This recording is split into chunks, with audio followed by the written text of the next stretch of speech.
الرحمن الرحيم الحمد لله رب العالمين وأفضل الصلاة وأطيب التحيات وأتم التسليم على حبيب قلوبنا سيدنا محمد وعلى أبيه إبراهيم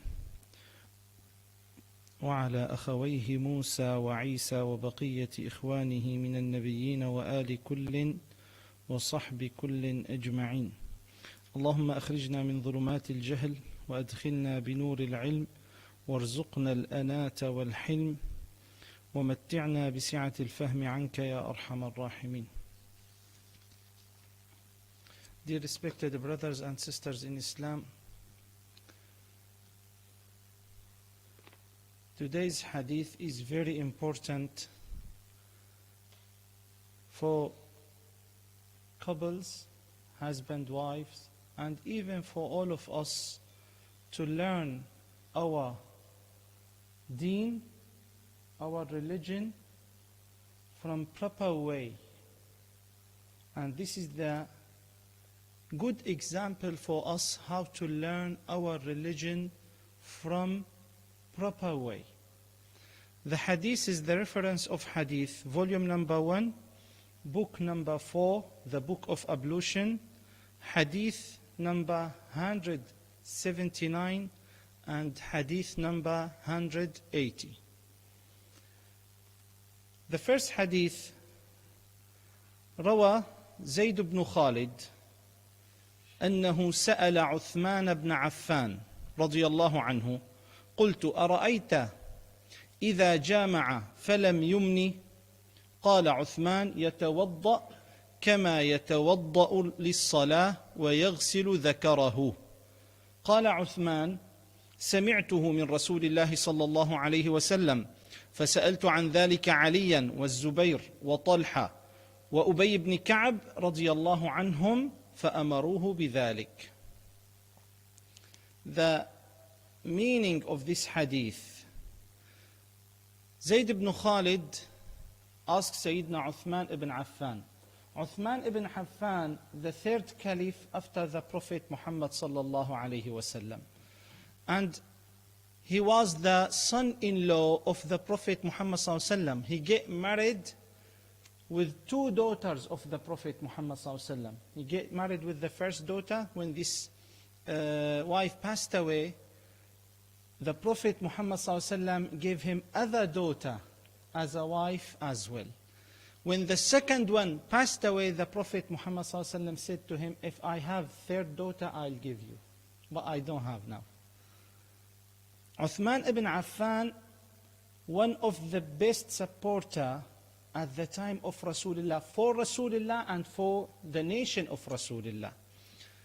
One day the Prophet Muhammad sallallahu alaihi wasallam prepared the army for one battle, and he asked his friend to support. At that time, people were very poor. Sayyidina Uthman ibn Affan, he brought many bags of money and gold and put them in front of the Prophet Muhammad sallallahu alaihi wasallam, like small mountain. The Prophet Muhammad sallallahu alaihi wasallam used to put his hand like this inside this money and gold, and he used to say like this, ما ضر عثمان ما صنع بعد اليوم ما ضر عثمان ما صنع بعد اليوم. Nothing will affect Uthman after this day. That means he was one of these 10 people will go to heaven directly. One of these عشر المبشرون بالجنة, those the Prophet Muhammad صلى الله عليه وسلم said to them, you will be with me in the heaven. One of them, Uthman. And as I said, he is the third caliph. What does that mean, brother? That means this person, very, very educated and famous person. Still listen what he said. Uthman ibn Affan, he had this question from his student Zayd ibn Khalid. Zayd ibn Khalid asked Uthman ibn Affan about a person who engaged in intercourse but did no discharge. A person get relation as a husband with his wife, but did no discharge. There is no sperm, there is no semen This happens sometime. For any reason, he finished this relation and there is nothing. He asked Uthman ibn Affan. This is why I said very important class today. Look at us as a married people or as a single people, we feel shy to ask about this situation. Even as a scholars, we feel shy to mention this in the class. Does that make sense? If the scholars feel shy, and the young men feel shy, and as a marriage people feel shy, how can I learn my religion? Does that make sense, brother? Who will say this is right or wrong? Husband get relation with his wife, for any reason this relation stop in the middle, and there is no discharge, no any sperm come out. Shall I do wudu or shall I do ghusl? This is what he asked Sayyidina Uthman. Sayyidina Uthman said he should perform ablution like the one for an ordinary prayer. Exactly like a one who will do normal prayer. He has to do just wudu. And he has to wash his private part. This is the opinion of Sayyidina Uthman. And listen what he said. He said, I heard it from the Prophet Muhammad sallallahu alaihi wasallam, and I asked Ali ibn Abi Talib, Zoubaa ibn al-Awwam, Talha, and I asked Sayyidina Ubay ibn Ka'b. I asked all of them, they give me same answer. If there is no sperm, if there is no discharge, just do wudu. To be honest, if you read this hadith in Bukhari, what you will say? I mean, we don't need to do shower if there is no sperm. Does that make sense? But actually, brothers, the right rules, if the man get a relation with his wife, please focus with me, and the private part of man come inside the private part of women, we must or they must to do shower. Even if there is no discharge, even there is no sperm or semen, nothing. Since the private parts come inside. Now the question, I know brothers, but please we should learn that.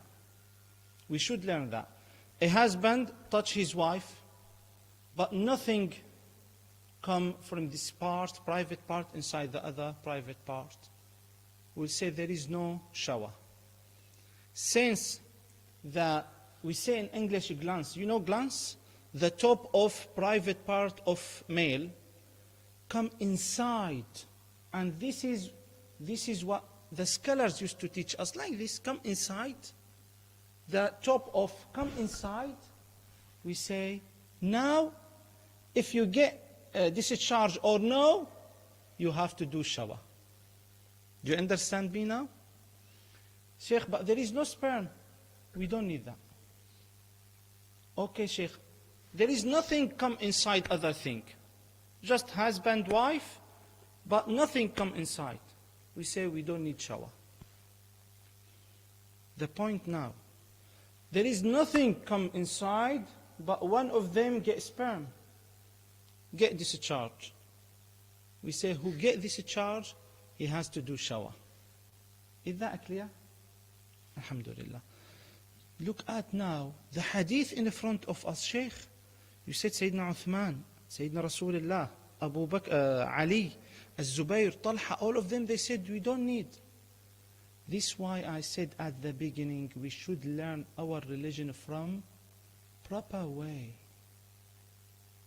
As a new student, brothers, wallahi with all respect, I see now some brothers, trust me, I met a lot of people like this. They come to masjid, the committee of masjid, they need someone to pray 5 duty prayer. That person is free, they don't have any work. With all respect, maybe that person, Syrian guy, come as a refugee, his house next to the masjid, the people in the masjid, they found him, every day they come to pray with them, and he speak Arabic, and he recite Quran nicely. They said, do you like to be imam here? We'll give you 500 pounds. That person, he's as a refugee, will be happy. I'm right or wrong? He start to be as an imam. Does that person suitable for this place? We don't care. We need someone to pray and open the masjid, and that's it. And after 2, 5, 6 months, that person call him Imam, Shaykh. I'm right or wrong? Is he proper Shaykh? No. Does he study any knowledge of fiqh, aqidah, anything? No. Allah is witness, I met a lot of people like this. Allah is witness, some of them when they recite Quran, their recitation is not right. Do you understand me, brothers? This, I'm honest, big issue in the nation of Rasulullah now. So this is what we should learn. If that person get this hadith, now if I send this hadith to some imams, this hadith in Bukhari, what he will say? Actually, I don't know. This is the meaning of the hadith. And I'll give you the other hadith, number 180. This one I said. عن أبي سعيد الخدري أن رسول الله صلى الله عليه وسلم أرسل إلى رجل من الأنصار فجاء ورأسه يقطر فقال النبي صلى الله عليه وسلم لعلنا أعجلناك فقال نعم فقال صلى الله عليه وسلم إذا أعجلت أو قحط فعليك الوضوء. The meaning of this hadith, Abu Sa'id al-Khudri narrated that the Prophet Muhammad ﷺ sent for an Ansari man. Ansari man, that means those people who used to live in Medina. We call Ansar. Ansar, that means supporters. Okay? Those support the first group of Muhajirin. The people came from Mecca, migrated from Mecca to Medina. Those we call Muhajirin. Okay? And the people who support them in Medina we call Ansar. The Prophet Muhammad ﷺ sent to a person from Ansar, call him. When that person arrived to Prophet Muhammad ﷺ, came to Prophet Muhammad ﷺ, the Prophet, he recognized his hair, his head still dropping water. That means exactly as the one he has just finished this shower. The Prophet was very intelligent. He said, لَعَلَّنَا أَعْجَلْنَاكَ. That means we have forced you to hurry up, haven't we? He said, yes. They don't feel shy like us, and they don't lie. We don't need. لَعَلَّنَا أَعْجَلْنَاكَ. Have you forced you to finish this relation? Make you hurry up with this? He said, yes. The Prophet Muhammad ﷺ further said, if you are forced to hurry up during the intercourse, or you don't discharge, then ablution is due on you. What does that mean? That means if you don't get this sperm or semen, that's enough to do wudu. You don't need to do shower. Does that make sense? This is the hadith, brothers. But when we study with shuyukh, and we will get our knowledge from scholars who read everything, the scholars will say, all these ahadith are cancelled later at the time of Rasulullah. Do you understand? I mean, at the beginning of the life of Rasulullah, or the da'wah, the message of Rasulullah, the rules were like this. But later, the Prophet Muhammad ﷺ cancelled these rules. We call in Arabic nasakh. Nasakh, that means there were some rules, and later we get other rules, change these rules. Like now, the government will say, you can't travel to Turkey with this lockdown. You can't travel to Turkey and you don't need any PCR or any vaccine. After 2 weeks, you find the government change these rules and they order you to do PCR. Maybe after 2 months they change. Does that make sense? This change happened according to the situation. At the beginning, the Prophet Muhammad ﷺ said, you don't need to do shower. But at the end, actually this is the right. Because I'm talking seriously, brother. Sometimes this happens. Maybe the man feel this orgasm when he, let's say, when he get this ejaculation. But sometimes women didn't feel that. For that, the Prophet Muhammad ﷺ said, since the private part come inside the other private part, we should do ghusl. This is the new rules, and these rules cancel the previous rules. Do you understand? For that, in other hadith, Sayyidatna Aisha. Who is Aisha? You see, brothers, Sayyidatna Aisha, the wife of Rasulullah, the best scholar at the time of Sahaba. At the time of Sahaba, Sayyidatna Aisha, she gave us the proper idea about this situation. She said, إِذَا جَاوَزَ الْخِتَانُ الْخِتَانِ فَقَدْ وَجَبَ الْغُسْلِ. If the private part from male come inside the private part of female, we should do ghusl. Either you get sperm or you don't discharge. This is not a problem. Do you understand the rules? And Abu Hurairah, he confirmed this idea when he said, the Prophet Muhammad ﷺ said, إِذَا جَلَسَ بَيْنَ شُعَبِهَا الْأَرْبَعِ ثُمَّ جَهَدَهَا فَقَدْ وَجَبَ عَلَيْهِ الْغُسْلِ. In other relation, وَإِن لَمْ يُنزِلْ. The meaning of this, what Abu Hurairah narrated, he said, the Prophet Muhammad ﷺ said, when a man sits in between the 4 parts of a woman and did the sexual intercourse with her, bath becomes compulsory. Bath, that means shower, become what? Obligatory or compulsory. In the other narration, even if there is no orgasm, even if there is no discharge. Is that clear? Now, what we learned from this, some ahadith, they said that enough to do shower, that enough to do wudu, and the other hadith said no, you have to do shower. Brothers, wallahi, before I give this class, I did many istishara and istikhara. Because I know, if you mention this in front of people, some people feel shy. Some people say, why the Shaykh said that in the masjid? The people get this knowledge from the Prophet Muhammad ﷺ. Trust me, I try to find the, let's say, polite words to translate this ahadith. But if I want to read what the people, the interpreters mention, maybe some people say, Shaykh, it's not suitable for a class, not suitable for children. But actually we need this knowledge, because when I heard this question, brother, seriously, this question come in masjid.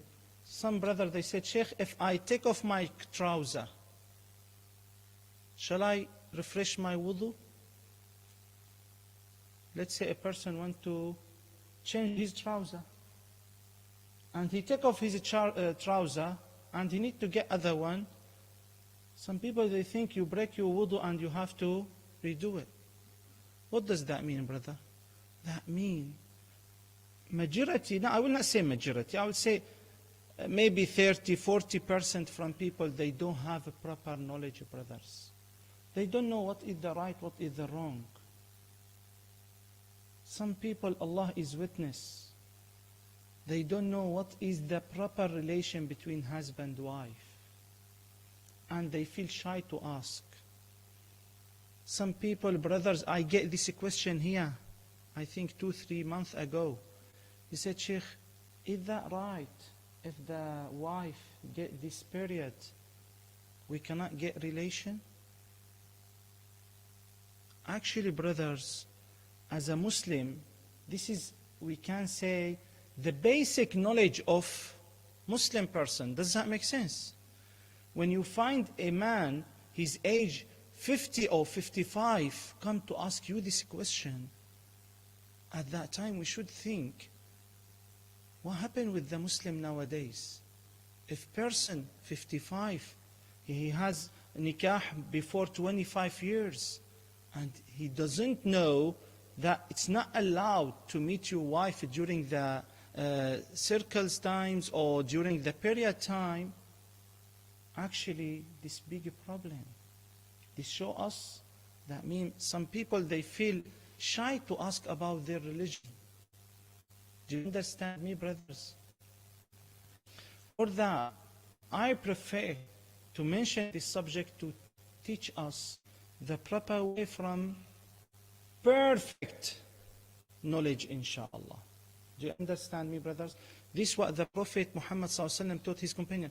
The Prophet Muhammad ﷺ didn't feel shy in front of his friend to say, did we force you? No. He asked him, why? Why the Prophet asked him? To teach us, if this situation happened with you, that's enough for you. But later, the Prophet Muhammad ﷺ canceled that and gave us other rules. Do you understand me, brothers, now? Please, we should learn this.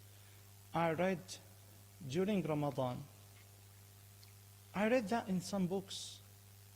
If a man kiss his wife during Ramadan, break his fasting. Wallahi, in some books. And there are some, one scholar mentioned that in his book. He's a big scholar from Morocco, with all respect. Is that right? 100% wrong.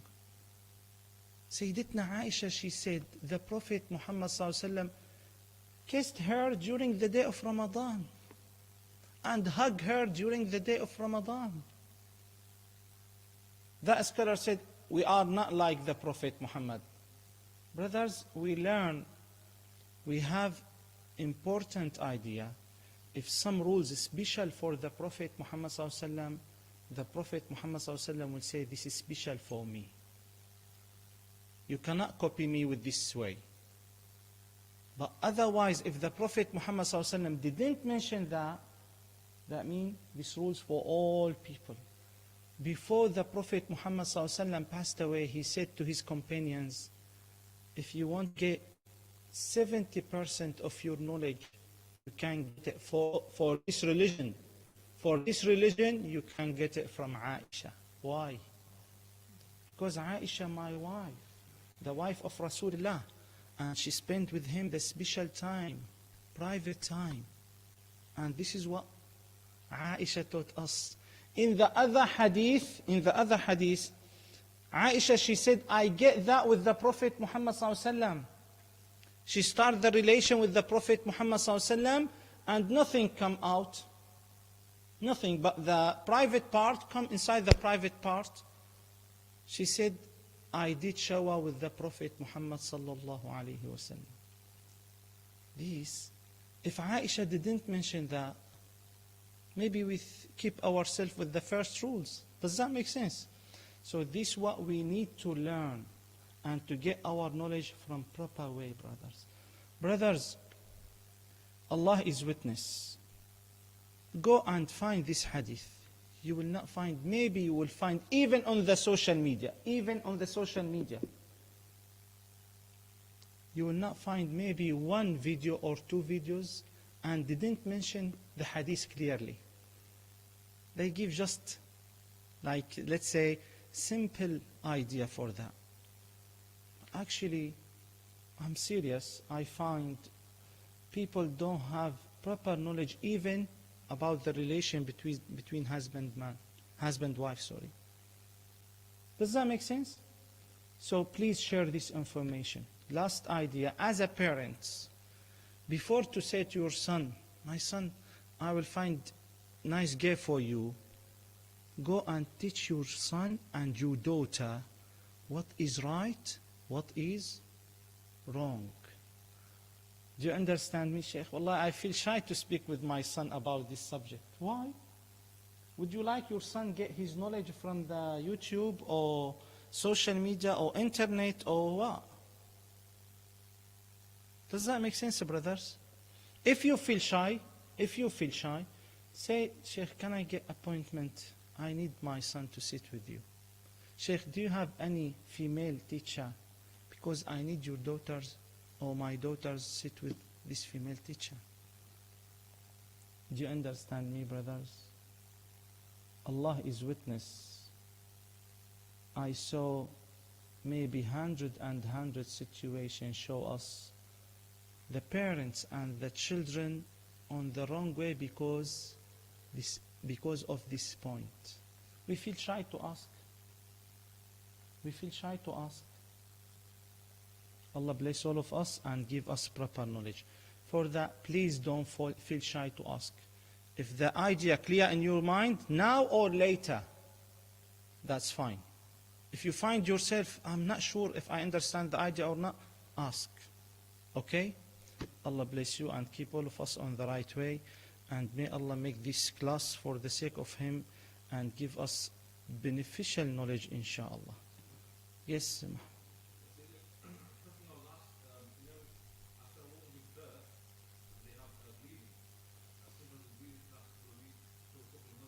yes.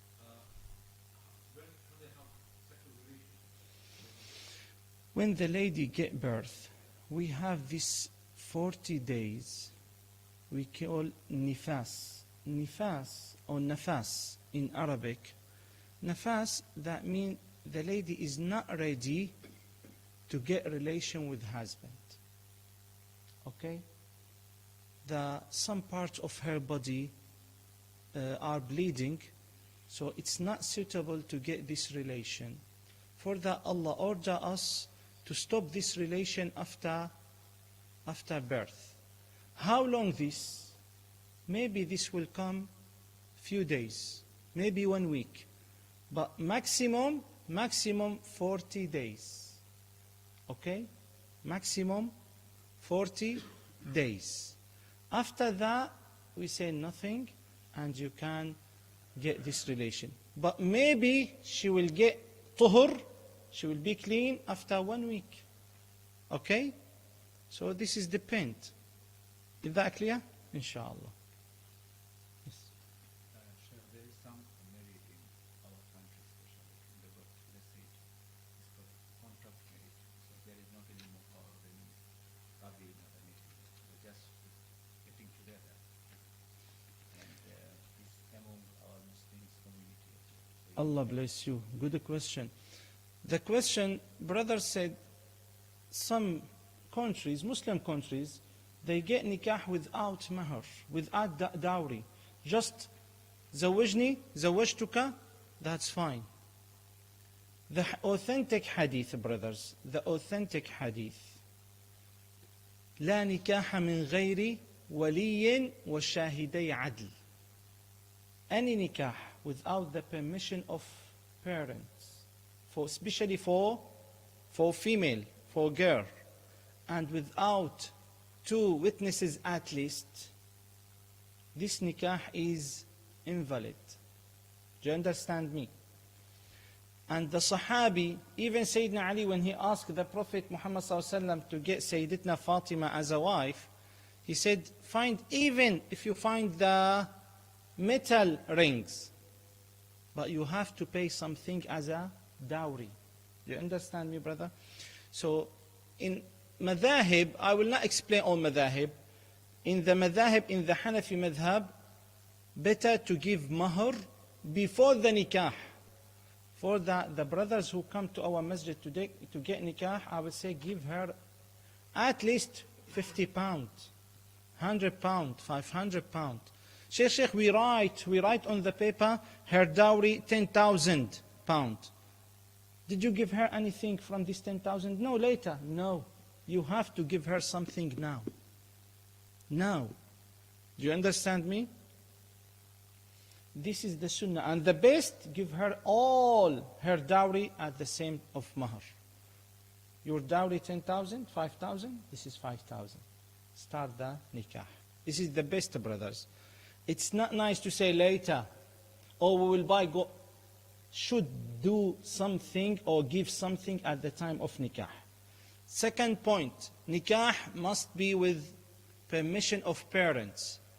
Just the lady who had married before this marriage and she is divorced or a widow, she can make her nikah by herself.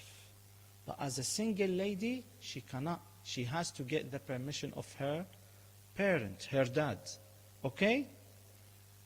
I will not give the details if her dad not in the life, but we should do this inshallah later. But should get permission from her wakil, dad or her older brother or someone. Number 3, has witnesses. And number 4, better if we do it in the masjid or in front of people. Now, some rules, especially in Hanafi madhab, Shaykh, if we cannot do it now in front of public for some reason, for these rules has a special situation, we'll discuss these rules in the special time.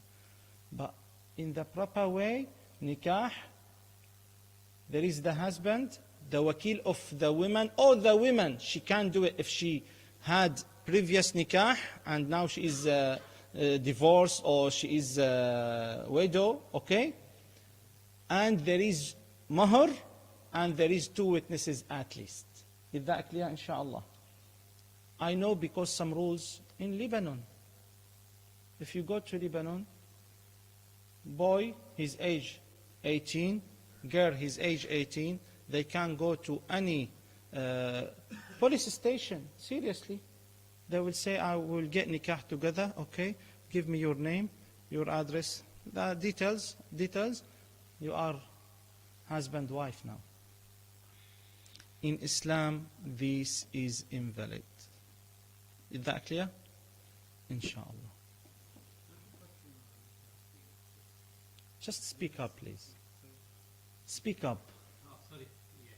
The question is, there is a muharram, like 20,000, for example, 10,000 for the gold, 10,000 gold, and another 10,000 and on the property is on the small broken.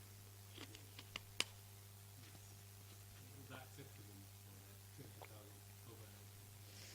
Let's say the question is the mahr should be money, gold, properties. Mahr at the time of Rasulullah, one kind of mahr was Islam. I mentioned that a few weeks ago. The auntie of Rasulullah, her mahr, the expensive mahr in the world. Her mahr was that husband convert to Islam to get nikah with her. When he converted to Islam, this is her mahr. So we say this is the expensive mahr in the world. The second point, dowry, it's not important always money or gold.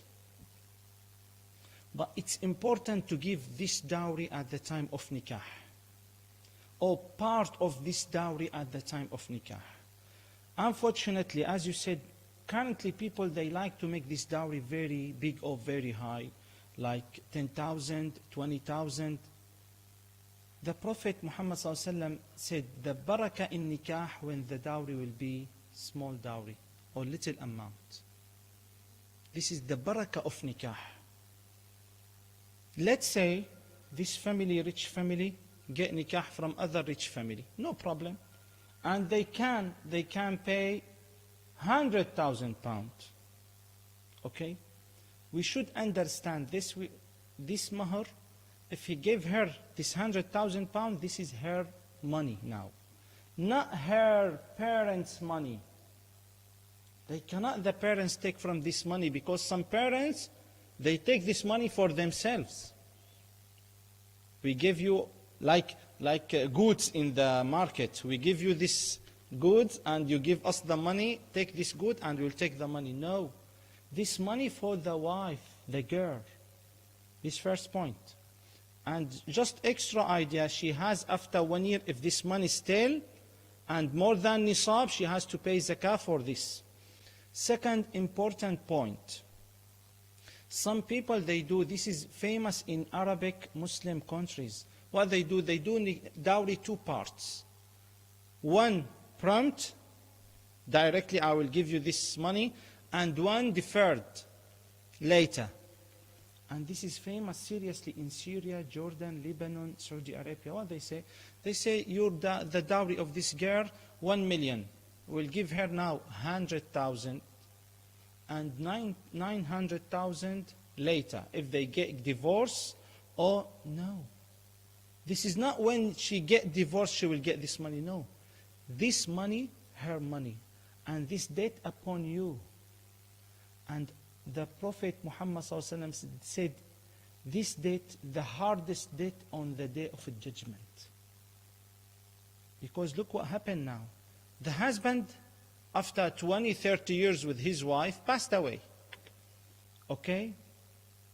And the children get the inheritance. Did this woman get her dowry completely? Full dowry? No. So this day upon that person will get punishment on his grave on the day of judgment for this, the rest of this dowry.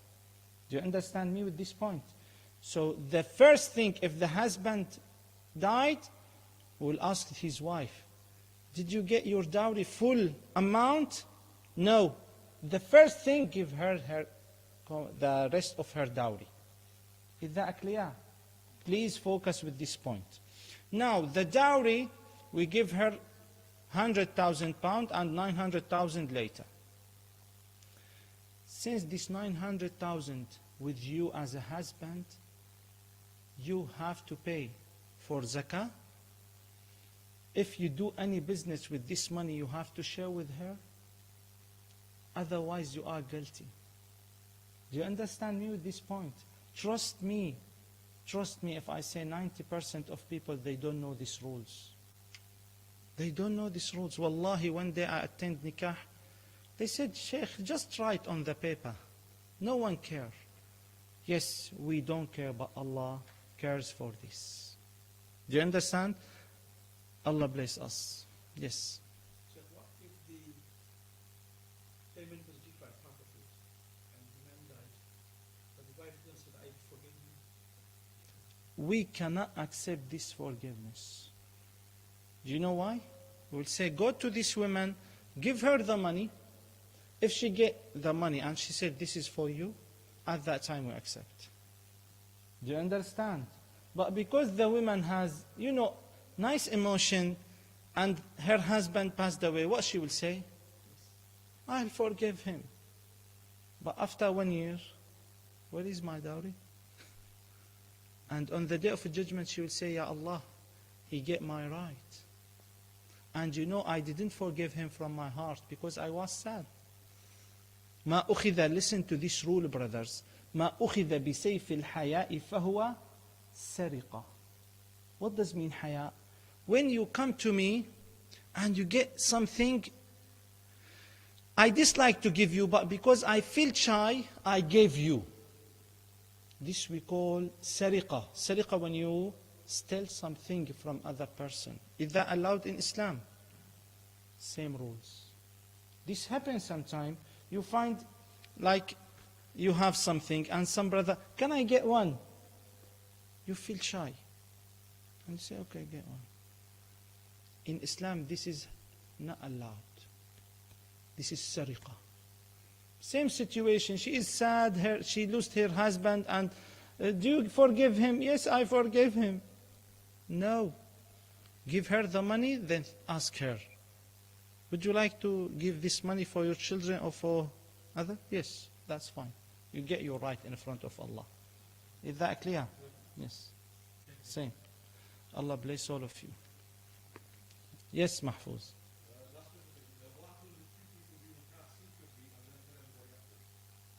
And then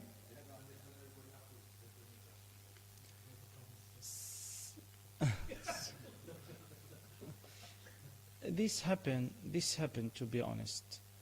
As a rules, if this wife, as I said, has previous nikah or she was a widow, in Hanafi madhab, it's allowed. In Hanafi madhab. I will not discuss with other madhab because other madhab has different opinion. But in Hanafi madhab, it's allowed if a person, Muslim, hur, he is adult and she is adult, has previous nikah, she can do it without parents' permission, and she can do it even in some opinion of student of Abu Hanifa without public. Like this man will come to Shaykh, Shaykh will bring 2 witnesses. Maybe these 2 witnesses don't know this lady and this man. Will do this nikah, will give this lady for that brother, and you are witness, and this is the Shaykh, do this nikah. In Hanafi madhab, this right with this condition, not for single girl. Not for single girl. Single girl, you mean what I mean? That means they didn't get any nikah before. If this girl, single girl, will say, we must to ask her parents. Maybe now look, her parents of the girl give permission to that child, you will get nikah with our daughter, but we will not do it in the public. This nikah is right. Do you understand? There is 2 witnesses, and there is Shaykh, parents of the girl and the boy, adult. Bismillah. Is that clear? Allah bless all of you. بسم الله الرحمن الرحيم الحمد لله رب العالمين والصلاة والسلام على سيدنا محمد وعلى آله وصحبه أجمعين. اللهم علمنا ما ينفعنا وانفعنا بما علمتنا وزدنا علما وعملا متقبلا يا ذا الجلال والإكرام. اللهم اجعل عملنا خالصا لوجهك الكريم. اللهم ارزقنا صدق التوكل عليك وحسن الظن بك. يا رب يا رب زدنا علما، يا رب زدنا علما. اللهم إنا نسألك علما نافعا ونعوذ بك من علم لا ينفع. اللهم اجعلنا من الذين يستمعون القول فيتبعون أحسنه برحمتك يا أرحم الراحمين. اجعل هذا العلم حجة لنا لا تجعله حجة علينا كرامة لحبيبك محمد يا كريم. Ya Allah, please accept our class for the sake of you. Ya Allah, please accept all of us. Ya Allah, please increase our knowledge. Grant us with beneficial knowledge. Ya Allah, we seek refuge with you from the knowledge without benefit, Ya Arham Ar-Rahimin. Ya Allah, please increase the faith in our heart. Increase your love and the love of the Prophet Muhammad ﷺ in our heart. Keep our heart only for your love, Ya Arham Ar-Rahimin.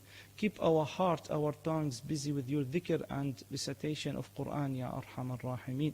Ya Allah, bless everyone attend in this class with beneficial knowledge. Grant all of us, Ya Allah, with a strong faith, long life, good health, Ya Arhamar Rahimin. Subhana rabbika rabbil izzati amma yasifun wa salamun ala al-mursaleen walhamdulillahi rabbil alameen. Ameen. Inshallah, after Asr, today, we have gathering of dhikr. If you would like, with burda, qasida, inshallah, if you would like to share with us, Bismillah, taqabbal Allah.